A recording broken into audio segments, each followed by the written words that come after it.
I hope you guys like motorcycles because this week's episode is all about bikes. Stay tuned, it's Ren's Rides.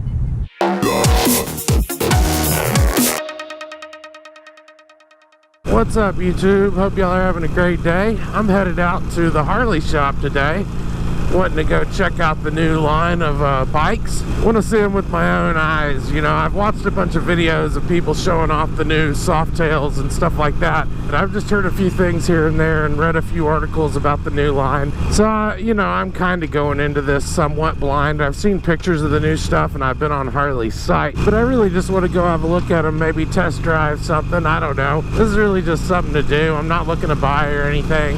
And here we are. Ooh.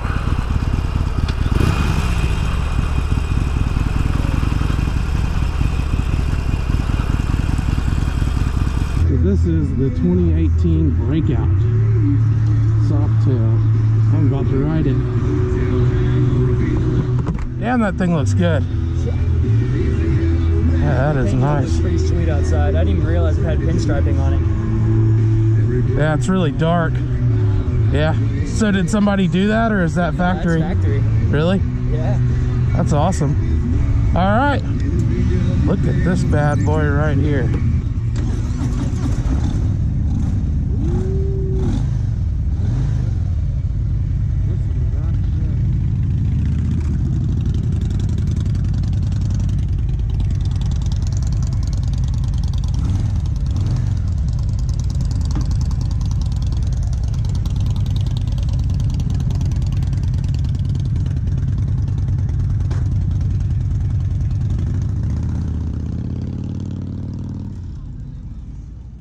So unfortunately, my mic decided not to work during this test ride on the Harley Breakout 2018. GoPro issues. Shit happens all the time. It's fucking GoPro for you. But basically, I loved this bike. The 2018 Breakouts have the Milwaukee 8 114 cubic inch V-twin engine, and it's got 4 valves per cylinder and counterbalancers, and what that does is that cancels out vibration. It makes for a really smooth ride. I thought that it was maybe a little bit too smooth. You really couldn't feel anything. There was absolutely no vibration whatsoever. Now, coming off of the Iron 883, I was very much used to vibration, and it didn't bother me all that much. You know, like I say, I got used to it. Having none of it was very jarring. It is a good thing and a bad thing, and you'll see when I ride the next bike that I actually did enjoy having a little bit more rumble, a little more vibration out of the other bike I rode, which was the 2017 Lowrider S, last year's model, and actually the last model. So like I just said, it has a 114 cubic inch engine, which is an absolute beast. Basically, that shakes down to about 1,840 cc. So it's quite a bit bigger than the Iron, and I believe it's the biggest motor that Harley actually has. You would normally find those on their touring models, you know, the ones that weigh 1,000 pounds, or I don't know if they weigh 1,000 pounds, but they're fucking heavy. But you put that on a small frame, and basically you've got the Breakout. This is from the Softail line, and the Softail line in 2018 actually has an all-new frame. It also has what they call a monoshock, so rather than having 2 shocks in the rear, you have 1, and it's right in the middle. It's actually covered up by some of the furniture around the outside of the bike. You can't see it. And it actually makes the bike look kind of clean, but I don't know if I really like the idea of having a monoshock because I don't know how easy it would be to replace it if you wanted to replace it, or if you had to replace it. I think that could become a problem for sure. It also has a new instrument panel, which I don't really see as much of an improvement. You look at the video, it's just this tiny little LCD screen right in front of you, and there's just not much charm in it for me at all. This is actually a CBO, which means it's a factory custom, and when they do factory customs, they only do one color. This year, it was red. Wouldn't have been my choice. You could always get the Breakout in red if you wanted to. They should have done something else, like green. That would have been nice. You know I'm a sucker for green, and it might have gone a long way towards me liking this bike, but that said, I did like the bike. It was a great bike. I think that the 2018 motors are the real deal. The 2018 bikes are okay. They're fine. They don't have a booger on them. You know, you can get one. They're good. Some of them are ugly, but these aren't. The Softail series still looks pretty cool. And this thing's just a beast. Got a good motor, great motor. And, you know, I very much considered buying it until I saw the price, which we'll talk about later. Awesome. Thing got some power, don't it? Fucking A, it does. About to go ride that. That's a Lowrider S. It's a Dyna, one of the last of its breed. I really like the Breakout a lot, and I've actually got them in there running numbers for me right now. We're gonna see what they're gonna do. Anyways, this is a Lowrider S.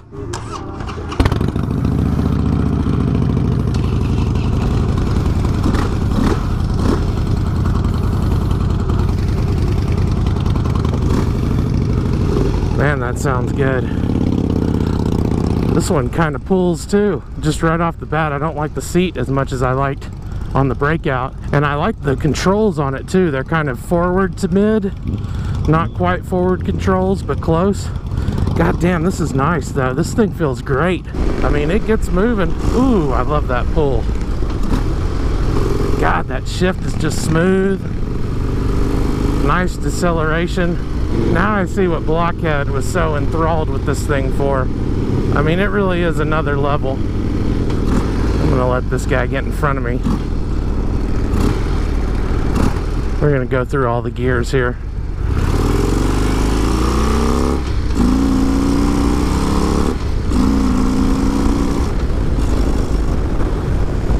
Zero to 60 in no damn time flat. Oh my God. That pull is incredible. I was not expecting that. Love it.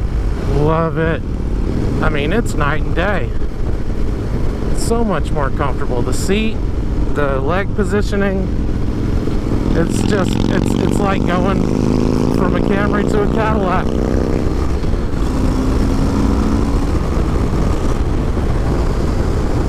Good brakes. I'm afraid to lean this thing because I don't know what the angle is. I don't want to end up scraping up these guys' bike and have to buy it. Even though I have a feeling that when the numbers come in, if I do decide to buy something new, it's going to be this bike right here. Because I got to tell you, I am more than impressed. Yep, I fucking love this bike. Love it. How was the power difference? I didn't see that. I didn't really feel just too much difference. So there was a lot more pull on this one. The gearing's obviously a lot different in this bike. They both get up there real fucking quick. For sure, absolutely. Yeah. Yeah. All right. All right, we'll figure it out. Let's see what we can do.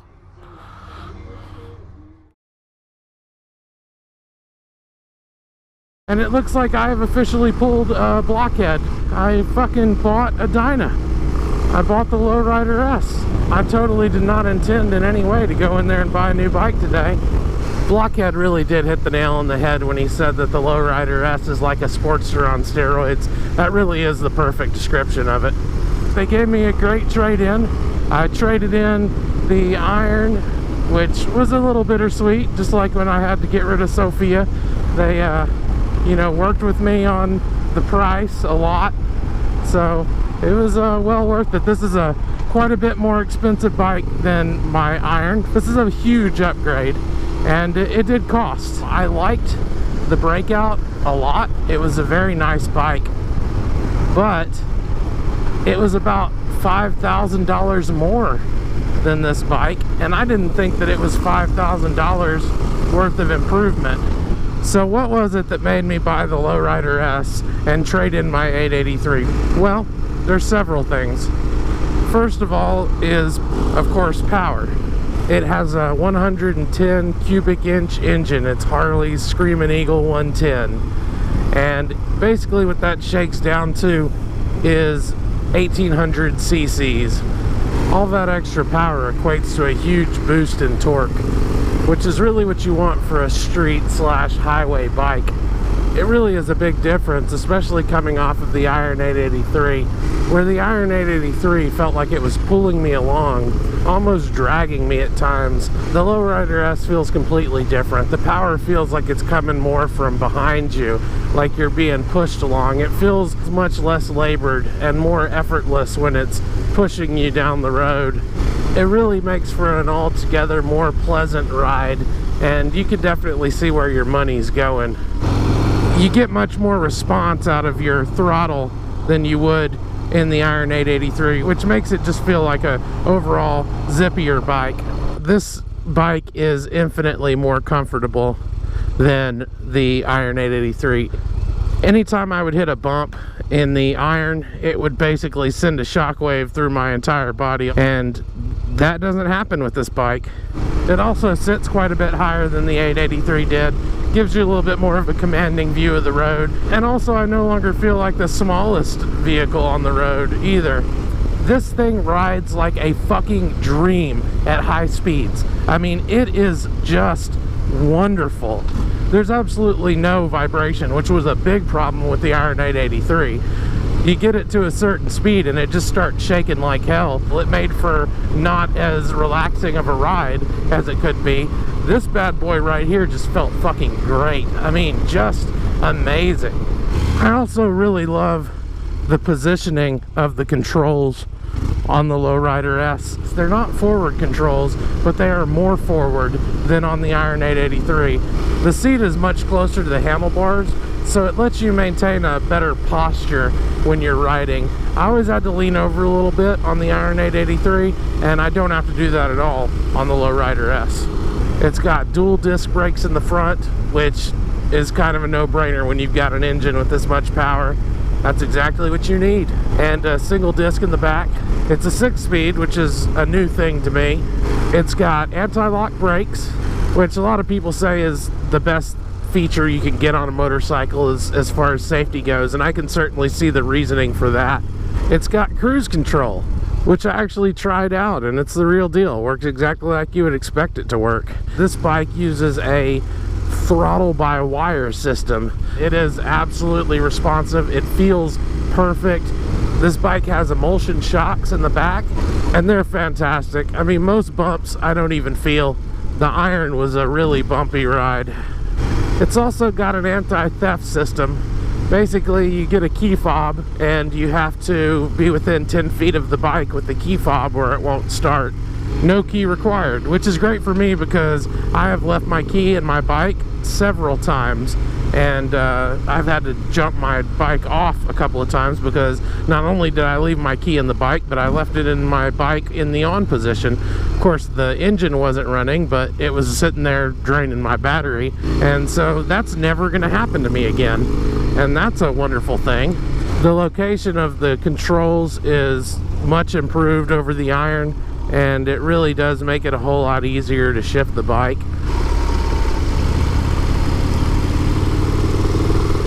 Seems to be just as good at carving up these twisty turny roads. The lean angle is pretty close to identical, if not a little bit better. Yeah, I'm thinking this bike leans even farther than the 883 before you start scratching tailpipe. Yeah, this is definitely lower than I ever got the Iron. Yeah, hell yeah, lower to the left too, for sure. The Lowrider S has a 4.8 gallon gas tank, which is a huge step up from the 3.3 gallon tank on the Iron 883. And it's got an actual fuel gauge, which the Iron 883 did not have. It basically had a light that said you're out of fuel, and it would only come on when you've got about a gallon left. Garbage. There's also a digital readout of how many miles you have left on a tank. The fairing on the front, it does a great job of keeping the wind from blowing up under your helmet and making you have to bobble your head around on the highway. I didn't really like the look, but it's kind of grown on me. There's really only a couple of small things that I would change. Number one is the seat. While the seat is pretty comfortable, it's much more comfortable than the Iron, and it's even more comfortable than the aftermarket Mustang seat that I put on the Iron to replace the stock seat. It could be better. There's a spot down by my left thigh that whenever I'm standing at a stoplight kind of digs in. It's like a cover for something. And so I think maybe lifting the seat up an inch or so might actually eliminate that. And also, it's a solo seat, and I would really prefer to have a 2-up seat. So, in order to remedy this, I ordered me a Lucky Dave seat, which is actually pretty nice. It's on back order, so it's going to be a while before I get it. but it's got some nice stiff foam and gel insert, so it should be fucking comfortable. So excited about that. The other thing I would change is, while I do love the analog tachometer, they have put it in the worst possible place. I have to actually tilt my head down to see my tach. And this is also where your turn signal indicators are, so you have to put your head down to make sure that you have your turn signal on. It would be awesome if I could just swap the position of these two panels, and maybe you can. I'm going to check on that, and if you can, I definitely will. I think that would improve things quite a bit. Other than those two minor issues, I think this bike is fan-fucking-tastic. And because I do commute almost every day on my bike, having some storage is important to me.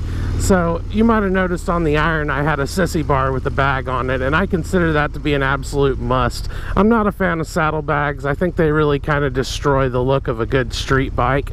And I am a big fan of Harley Davidson's quick detach storage system, you know, where you can interchange between luggage racks and sissy bars and things like that. It requires you to install some posts in the back.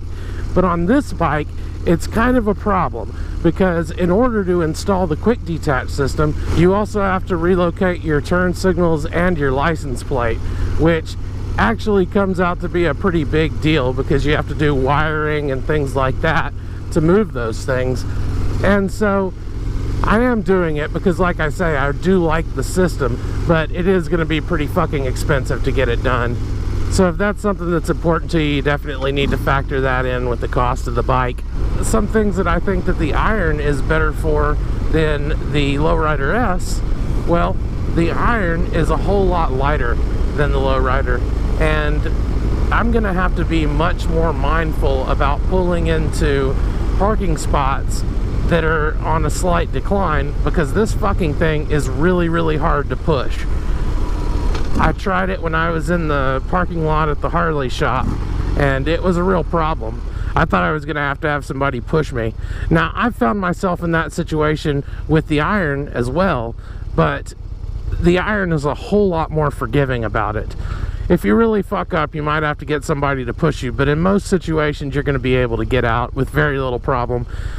The Lowrider S seems to get a lot hotter than the iron did, and it gets hotter in less convenient places, like the gearbox down at my left ankle. When I've got my foot down and I'm sitting at a stoplight, I can feel the heat on my calf, and it's hot. I mean, I could get burned that way, and I probably will get burned that way.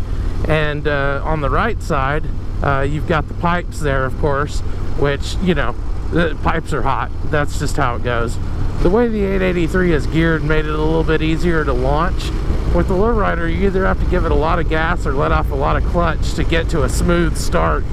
That's not always good, because sometimes you need to launch slowly, like if you're leaving the driveway or something like that. But it's not a problem. It's just something that the 883 does better. And of course, the price. This thing costs double what the iron costs. Is it worth double what the iron costs? I don't know. I mean, I paid the money. I guess I think it's worth it, but it's purely subjective. And it is the last of a dying breed. The Dynas are gone. They are gone, and they might be gone for good. It won't be the last bike I ever buy, so I'm not missing out on any of the new stuff. You know, things are always going to get better and better. I really am glad that I bought the 883 and basically learned to ride on it, because if I would have gone straight for a bike with a motor like this, I probably would have already flipped it over and gone off a fucking bridge and died by now. Let's go get one last look at the old girl. Oh man, there she is. Such a great bike. I really am gonna miss this bike. Really love this thing. These are damn good bikes. If you want to get one, get one. If you like the look, which, man, they're sexy, then that's the thing to get.